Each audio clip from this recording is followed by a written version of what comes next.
Work ethic is a value based on hard work and diligence. Capitalists believe in the requirement of hard work and its ability to enhance character. In the context of class conflict, Marxists view the cultural ingrainment of this value as a mean to delude the working class into creating more wealth for the upper class. However, in the Soviet Union, work ethic was seen as an ideal to strive for. Capitalist view. Stephen Malanga refers to what was once understood as the work ethic, not just hard work but also a set of accompanying virtues, whose crucial role in the development and sustaining of free markets too few now recall. Max Weber quotes the ethical writings of Benjamin Franklin. "Remember, that time is money. He that can earn 10 shillings a day by his labor, and goes abroad, or sits idle, 1/2 of that day, though he spends but 6pence during his diversion or idleness, ought not to reckon that the only expense he has really spent, or rather thrown away, 5 shillings besides. Remember, that money is the prolific, generating nature.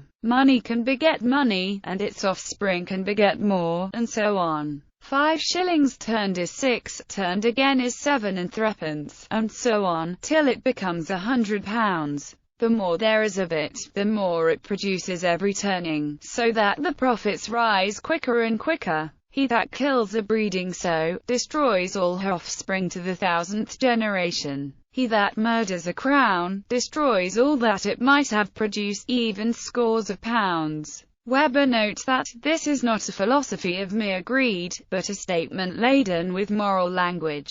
It is in effect an ethical response to the natural desire for hedonist reward, a statement of the value of delayed gratification to achieve self-actualization. Indeed, Franklin claims that God revealed to him the usefulness of virtue. This is questionable, however, because Benjamin Franklin was a deist, who tended not to believe in God's intervention into the world. See Pennsylvania Heritage Magazine, Volume 37, No. 4, Fall 2011. Anti-capitalist view. Countercultural groups and communities, most notably freethinkers, have challenged these values in recent decades, characterizing them as submissive to authority and social convention, and not valuable in and of themselves, but only if it brings a positive result. An alternative perspective has arisen in recent years, suggesting that the work ethic is being subverted in a broader, more mainstream and more readily marketed to proportion of society.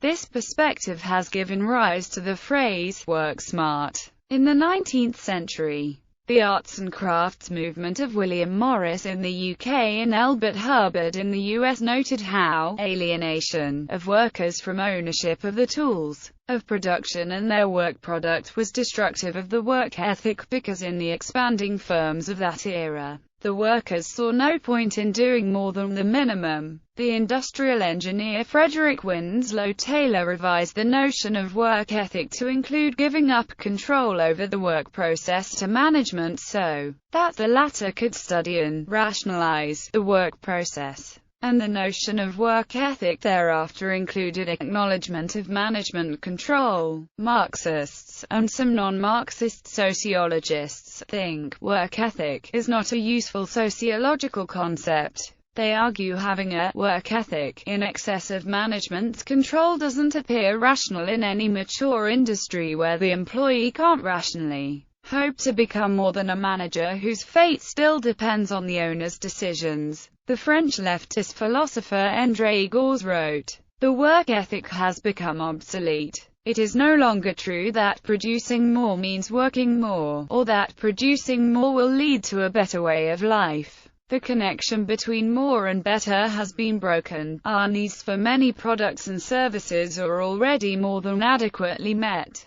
and many of our as yet unsatisfied needs will be met not by producing more, but by producing differently, producing other things, or even producing less. This is especially true as regards our needs for air, water, space, silence, beauty, time and human contact. Neither is it true any longer that the more each individual works, the better off everyone will be. In a post-industrial society, not everyone has to work hard in order to survive, though may be forced to anyway due to the economic system. The present crisis has stimulated technological change of an unprecedented scale and speed. The microchip revolution. The object and indeed the effect of this revolution has been to make rapidly increasing savings in labor, in the industrial, administrative and service sectors. Increasing production is secured in these sectors by decreasing amounts of labor. As a result, the social process of production no longer needs everyone to work in it on a full-time basis. The work ethic ceases to be viable in such a situation and work-based society is thrown into crisis. Socialists believe that the concept of hard work is meant to delude the working class into being loyal servants to the elite, and that working hard, in itself, is not automatically an honorable thing, but only a means to creating more wealth for the people at the top of the economic pyramid.